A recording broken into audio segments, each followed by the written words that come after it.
writing a book is very hard. Yeah. Most books, especially in my category, I Mm-hmm. can't say for most books in my category, let's say that, really shouldn't be books. Yeah. They would make phenomenal articles. Right. And because somebody has a social media following, or because they did write a good article, Mm-hmm. some publisher gets stars in their eyes and starts to think there should be a book. And, they become, and so it's very difficult to go, and the joy of a book, the value of a book, Mm-hmm. is you get to go very deep in a topic that you can't do in an article and you can't Mm-hmm. do in a speech, Mm-hmm. and that's the value of a book, is the depth, but that Right. makes it much harder to write as well, Yeah. because where you end and where you start can't be the same place. Yeah, totally. So writing a book is hard, and anybody who ever said to me, I found it really easy, that's a shitty book. Before we jump in, I want to give you a little context on this conversation. This was recorded inside one of our live in-class sessions with authors who were deep in the middle of writing their first series books. They're not drafts or not blog posts. These are real books. Simon honestly doesn't hold back. I mean, he talks about why most books shouldn't be books, why writing should feel hard, and really why anyone who tells you it's easy probably didn't write something worth reading. What I love about this conversation is it strips away this fantasy of authorship and replaces it really with something better, a long-term view of craft, of depth, of earning your ideas. So if you're writing a book or even thinking about writing one, this is the kind of perspective that can save you years and years of frustration. Let's jump in. When you look at the rest of the world, we're not all coming out of it at equal times. Yeah. Worse, some nations, India being the big example, Brazil, another one, are getting worse. Mm-hmm. And that bums me out a lot. And sort of mad that as a nation, we were restricting the selling of the ingredients for vaccines. Really bums me out. Mm-hmm. But one of the big things I learned from COVID, this was a huge lesson for me, was human beings can have multiple emotions at the same time. And so, there are people who are happy and like they start to feel like this is good. And then they look around the world, they look what's happening, and then they feel guilty for being happy because we should be upset and sad. But you can be frustrated, sad, and happy all at the same time. It's fine. I have a slow answer because there's no simple answers. So I can answer it in different ways. So number one is, how do I write? And, there's, authors will tell you, this is, some authors will say, treat it like a job, work from 9 to 5, work every day. Some will say, do it as a goal. Like write 2,500 words a day, whether it's good or bad, write 2,500 words a day. Well, I don't have the discipline to work from 9 to 5 every day. Yeah. And I don't like writing crap. And so I can't just get 2,500 words down just to hit the goal. And so, my writing style is best described as hours or days of hours of sheer brilliance. It's what it is. It's days and weeks of guilt and self-loathing, punctuated by hours of sheer brilliance. And the problem is I don't know when those hours are going to strike. Yeah. And so what ends up happening, my life, when I'm in book writing mode, it completely changes my lifestyle, because what I'll do is I will refuse to go out with friends for fear that one of those moments is going to strike while I'm out. And then I'll sit at home watching TV and be like, I should have gone out. And then I'll go out and one of those things will strike and I'll be like writing frantically on tablecloths and recording and anything I can do so I don't lose the thoughts. So it's a juggling act. So that sort of summarizes my cadence or lack thereof.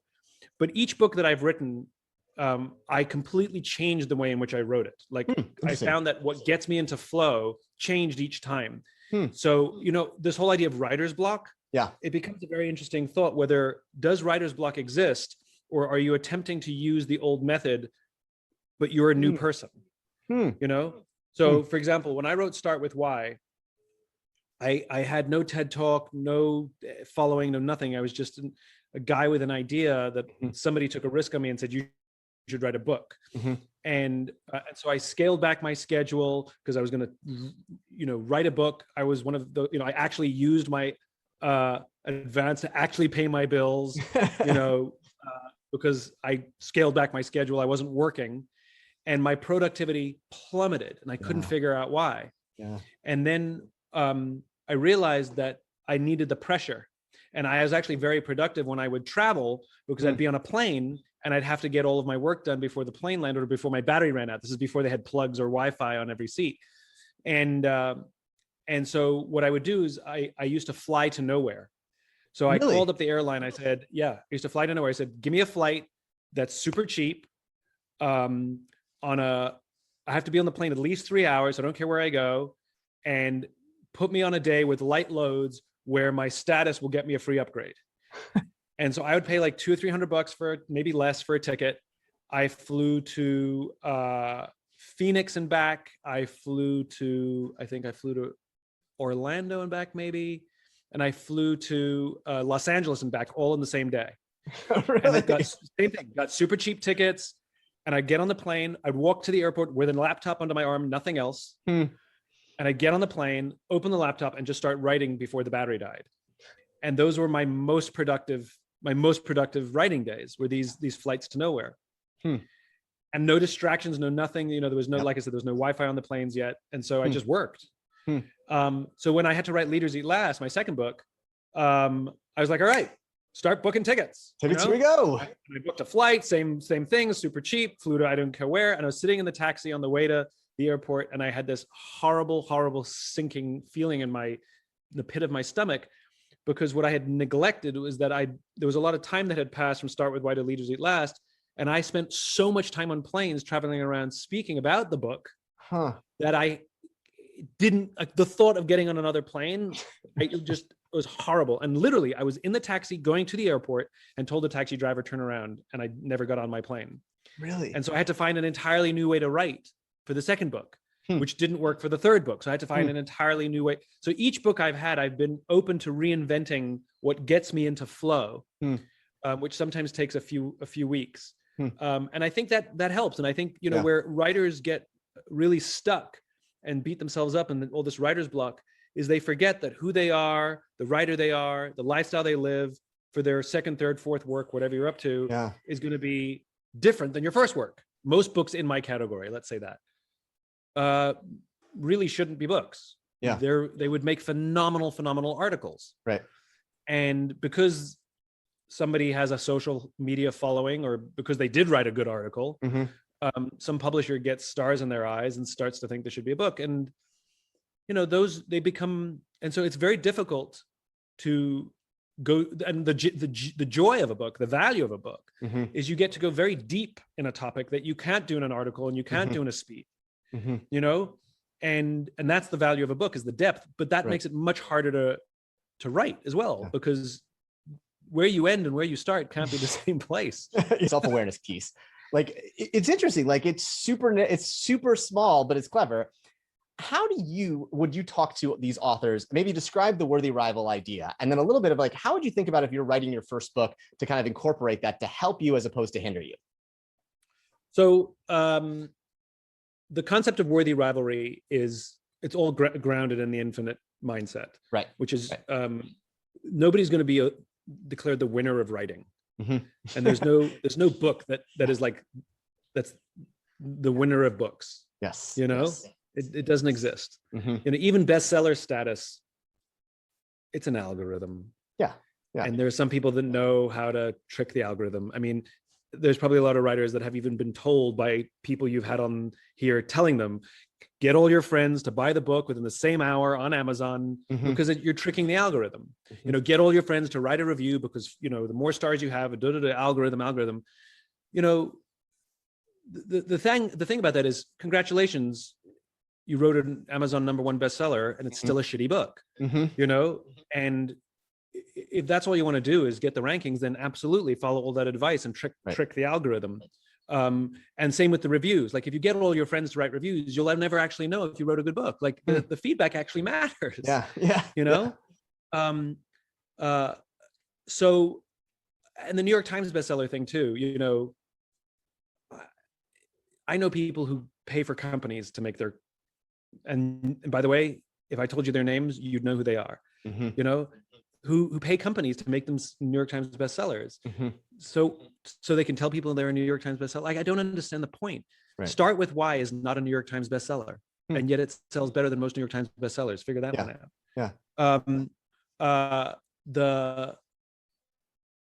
So the point is there's no winning. So I don't know what people are trying to do. Right. You know. Right. And any success you have with driving the sales is all short term, because if it's a bad book, people don't recommend it to each other. If it's a good book, people recommend it to their friends. That's what makes a book sell for 10 years. Not your marketing or your algorithm. Somebody saying you should read this. That's the reason you write a good book. And as a result, I became super competitive with him in my own head. Yeah. Right. Never like in person. So whenever I would go online, I would go on Amazon, I check my book rankings, and then I would check his. I checked no one else, just his. The two of you. Arbitrary selection of a competitor, right? Yeah. And if my numbers were ahead of his, I'd be like all smug, you know. And if his numbers were ahead of mine, I'd be like angry, right? Anyway, we were invited to speak on the stage at the same time. We were going to be interviewed together, and the interviewer thought it would be fun if we introduced each other. And so I went first. And I turned to him and I said, you make me really insecure. I said, all of your strengths are all of my weaknesses. And whenever your name comes up, I get really uncomfortable. Did you prepare this in advance? Did you knew you were going to do this? Like, it was all spontaneous. Because I mean, like, what am I going to say? Ladies and gentlemen, I'd like you to meet.